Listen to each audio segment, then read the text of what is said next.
2019లో ఎన్నికల్లో ఓటమి నాలో కసి పెంచిందని, ఓడిపోయాక ఇక్కడ ప్రజల మనసు గెలిచేందుకు అహర్నిశలు కృషి చేశానని నారా లోకేష్ అన్నారు. మంగళగిరి పార్క్ రోడ్, టిప్పర్ల బజార్, నవులూరులో నిర్వహించిన రచ్చబండ సభల్లో లోకేష్ పాల్గొన్నారు. ఆయన మాట్లాడుతూ అధికారంలో లేకపోయినా ప్రజల కోసం 29 సంక్షేమ కార్యక్రమాలు అమలు చేస్తున్నట్లు తెలిపారు. ఇళ్లు లేని పేదలందరికీ పక్కా ఇళ్లు కట్టించి తాళాలు అందజేస్తామని హామీ ఇచ్చారు.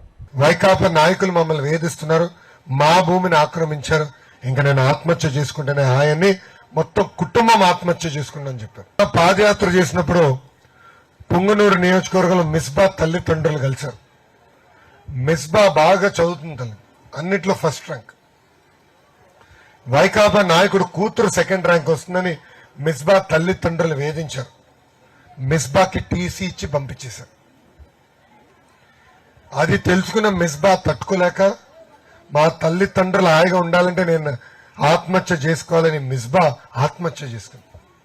ఆ డైరీ చదివా, మొదటి పేజీలో రాస్తుంది మిస్బా, నేను బాగా చదువుకుంటా, డాక్టర్ అవుతాను. అలాంటి మిస్బా చనిపోయింది.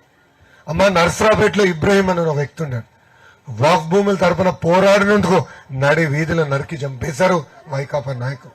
దుష్ప్రచారం చేస్తున్నారు, తెల్ల కాగితం మీద ప్రింట్ చేసి తీసుకొస్తున్నారు సిఏఏ గురించి. ఆ విషయం కూడా స్పష్టమైన హామీ నేను ఇవ్వదలుచుకున్నా. అమ్మా సిఏఏకి మద్దతు పలికింది వైకాపా పార్టీ.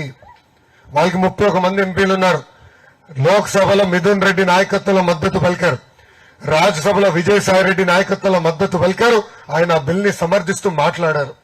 ఎంత అన్యాయమో చూడండి. ఇప్పుడు మాట్లాడతారు మైనార్టీ సోదరులు ఇబ్బంది పడతారని. మైనార్టీ సోదరులు నేను తెలుతున్నా, అమ్మా బిల్ నేను చదివా, నేను హామీ ఇస్తున్నా, మీకు ఎలాంటి ఇబ్బంది ఉండొద్దు, మిమ్మల్ని మా గుండెల్లో పెట్టుకుని కాపాడే బాధ్యత మేము తీసుకుంటాం.